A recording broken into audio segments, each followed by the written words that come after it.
কম এমন গুরু শিষ্যর জুটি রয়েছে যেখানে গুরুর কৃপার মহিমা পুরো বিশ্বে ছড়িয়ে রয়েছে, আর শিষ্যের খ্যাতিও কম নয়। গুরু রামকৃষ্ণদেবের প্রিয় শিষ্য নরেনের আজ জন্মদিন। যে নরেন যুব সমাজের আদর্শ, যার কথা ও বাণী যুব সমাজের অনুপ্রেরণা।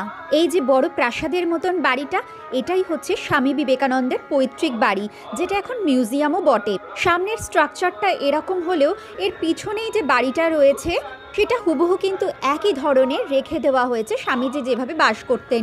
আর পাশের যে বিল্ডিংটা, সেখানে কিন্তু বিভিন্ন কোর্স শেখানো হয়, একটা সাংস্কৃতিক শিক্ষা কেন্দ্র হিসেবে গড়ে উঠেছে। আর এই বড় ব্রোঞ্জের স্বামী বিবেকানন্দের মূর্তিটা বিবেক চেতনা, মানব চেতনাকে উদ্বুদ্ধ করে। 1 জানুয়ারি কল্পতরু উৎসবের দিন কাশীপুর উদ্যান বাড়িতে গেছিলাম, আর আজকে 12 জানুয়ারি এসেছি স্বামীজির বাড়িতে। জুতো খুলে ব্যাগের মধ্যে রেখে খালি পায়ে কিন্তু স্বামীজির বাড়ির ভেতরে প্রবেশ করতে হয়। ভেতরে ফটোগ্রাফি অ্যালাউড নয়, তাই ভেতরটা দেখাতে পারলাম না।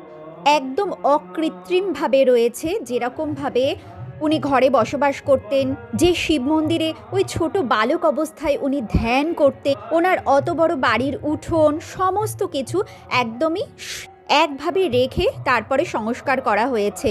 প্রচুর মানুষের সমাগম হয়, এত সুন্দরভাবে ওনার জন্মদিনের অনুষ্ঠানটা পালন করা হয়, এবং যে আয়োজন করা হয় তাতে সত্যি আমরা মুগ্ধ। গায়ক সৃজন ব্যানার্জি এত অপূর্ব রামপ্রসাদী গানগুলো গাইছিলেন, মনোমুগ্ধকর হয়ে বসে থাকতে ইচ্ছে করছিল।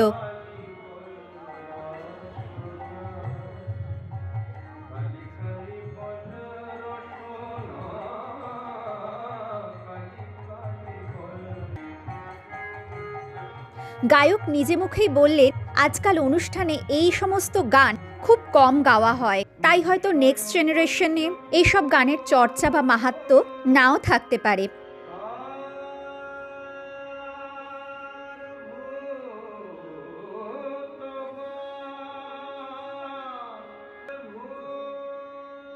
আমার মনে হয় স্বামীজির জন্মদিন, নেতাজির জন্মদিন, রবীন্দ্রনাথের জন্মদিন, এগুলো যদি পালন না করা হয় এইভাবে, তাহলে এনাদের কৃতিত্ব, জীবনে চলার পথে এনাদের অবদান আস্তে আস্তে হারিয়ে যাবে।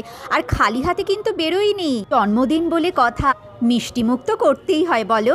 তাই সমস্ত দর্শনার্থীদের একটা করে লাড্ডু দেওয়ার ব্যবস্থা হয়েছে। আমি একা গেছিলাম, কিন্তু বাড়ির সকলের সঙ্গে ভাগ করে খেয়েছি। আর জন্মদিন উপলক্ষে কিন্তু 8টা সাড়ে 8টা অবধি খোলা ছিল গেট। তোমরা যখন এমনি দিনে যাবে তখন কিন্তু টাইমিংটা প্লিজ দেখে যেও। জন্মদিনে সাধারণত বড়রা আশীর্বাদ করে আর শুভকামনা জানায় বন্ধুরা, কিন্তু আমি স্বামীজির কাছে তার জন্মদিনে আশীর্বাদ প্রার্থনা করছি আর তাকে শুভকামনা জানাচ্ছি।